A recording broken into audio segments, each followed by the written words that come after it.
Good morning, San Antonio. This is a recording for session 3B on Wednesday, all about the power of data in the C&I sector. Now, I was grounded here in Vermont due to a couple feet of snow, but as we say, the picnic bench never lies, so there is your proof. So let's get started. I want to make three key points across this presentation. First, in the C&I sector, operational and consumption data is being collected throughout every stage of the energy efficiency lifecycle. Yet it is done by different stakeholders for different purposes, is inefficient and intrusive, and offers little to no value for the customer.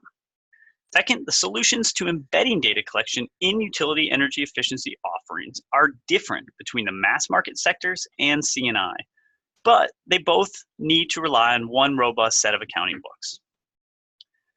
Finally, what has worked in the past will not meet the needs of a changing grid and utility industry, and program administrators, implementers, evaluators, and other stakeholders are missing an opportunity to improve their offerings and maybe, just maybe, make the whole process more customer-centric. Now, I recall asking a mentor of mine when I was doing evaluation work at Navigant, and this might have been back in 2010. I asked, are they really going to keep paying us to count the lights year after year? This individual said, if we're still doing the same thing 5 to 10 years from now, then we're probably doing something wrong. So let's ask a simple question. Why is energy efficiency changing? And along with it, implementation in M&V?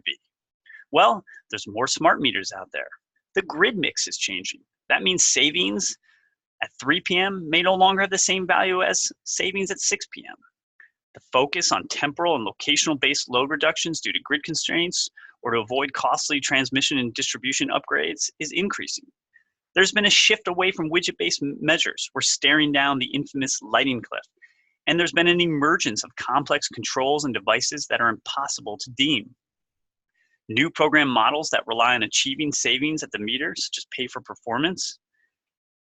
And we're seeing second wave measurement tools that can take in whole building meter data and produce near real-time automated savings calculations and program optimization insights.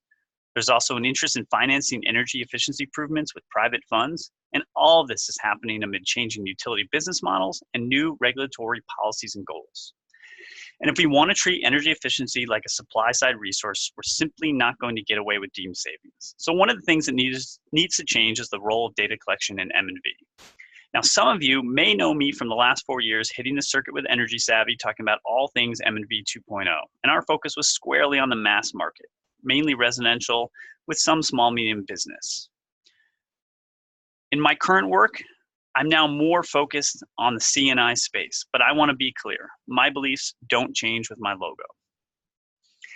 And that's why I'm sharing this slide from Energy Savvy to emphasize that embedding real-time whole building M&V for the mass market is completely different than in the C&I sector.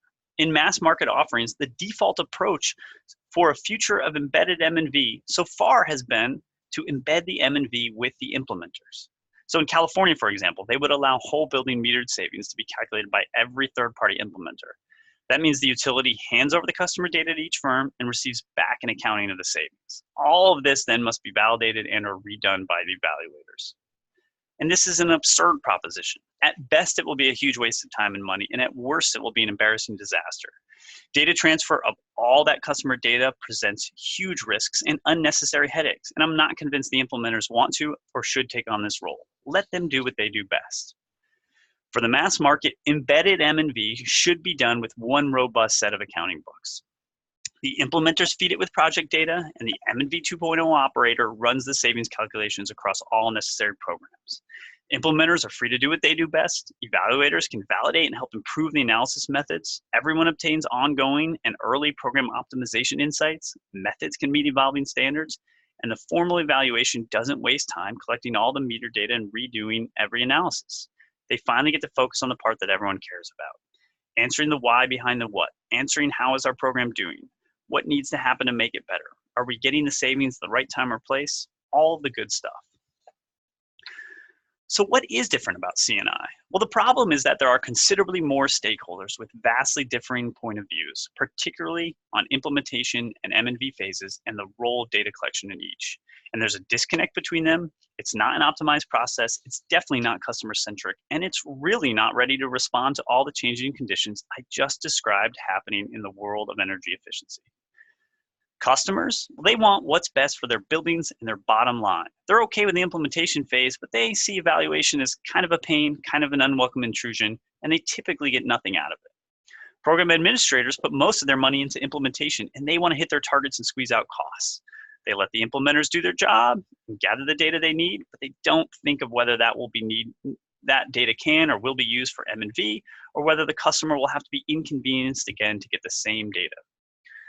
From the utility's grid perspective, efficiency is largely a rounding error, and there's little to no connection to where and when it is being implemented. Traditional efficiency offerings or EM&V are not currently positioned to deliver time and locational specific measurements. Regulators, they protect the customers. If they're satisfied and the funds are responsibly used to deliver efficiency, they are happy. Finally, if efficiency is going to be treated like a supply-side resource, it needs to scale and it needs to attract financing mechanisms that allow C&I building owners to invest. And these arrangements will likely pay for savings realized at the meter and across portfolios of buildings. And they need assurances of consistency, accuracy, and reliability. And there needs to be supporting evidence and continuous monitoring of what's happening behind the meter. So there's a huge disconnect with all the different motivations and interests and perspectives in different phases. No wonder there's no consistent source of data from start to finish. This data collection is happening in multiple phases with little to no connection to each other or value back to the customer. Everyone wants something different out of it, and in the end, all the parties suffer. And this is how it works today. These steps, this pyramid, these are repeated for every project. And they deal with common issues like logger or sensor failure in the field with no real-time alerts, communication issues due to lack of Wi-Fi, no cell coverage, or security risks trying to use the Ethernet in buildings. Messy data that is not clean, not easy to work with, only capturing part of the story. Say you get the lighting but no occupancy, or circuit level data but no space conditions denoting usage or temperature. And there's massive hours of manual work aggregating data across sensors or loggers at the same site or across different sites when needed. And the deploy and retrieve and maintain approach, it's intrusive and annoying. And this is repeated within each vendor across every stage, from implementation to commissioning to M&V. And this is where we need to be. This should be the goal. This is what modern, robust IoT systems can provide. Skip from deploying the hardware to generating the insights. Now, what's really different about all this IoT? Well, the cost of sensors has fallen dramatically, the availability of sensors has increased significantly, and the energy efficiency industry can now deploy data collection systems rapidly with plug-and-play convenience and gain real-time accessibility to a treasure trove of data that can be used to satisfy multiple purposes. These systems can be installed during the implementation phase and used through the evaluation phase, all the while benefiting the myriad of stakeholders, and maybe, just maybe, providing some operational value back to the customers. Now, we've already seen regulatory language around C&I, whole building M&V, and P for P that calls out for, quote, a preponderance of evidence to justify certain situations, like non-routine events. To arrive at a preponderance of evidence, we need to start collecting a preponderance of data. And the easier and more consistently we can do that, the better. We can use the same devices with multiple sensors in each device, so we can correlate occupancy to energy usage for the same space, temperature and humidity, equipment vibration, or magnetometers to correlate on and off. And load profiles are easy to generate each and every time. Just plug in the data and play. And at its core of IoT is alerts and notifications, so users can set these for what they're interested in. And users can include commissioning agents. If they want an alert on a piece of equipment that's not operating, or implementers and evaluators want flags on the sensors themselves so they don't lose precious data, and operational alerts can even be set up and delivered to the customers. Try to make them happy. And coming back to non-routine events, if you see something funky in the data, but you have no other option than to call the building operator and ask what happened on this date at this time, that stinks. For example, we monitor temperature and humidity for a retail showroom store in New York. That customer's fire alarm went off, it tripped the control system, and the heat cranked unabated into the building all night. Now, that same sensor device that detects temperature and humidity also has a noise sensor in it, so we were able to corroborate these two things.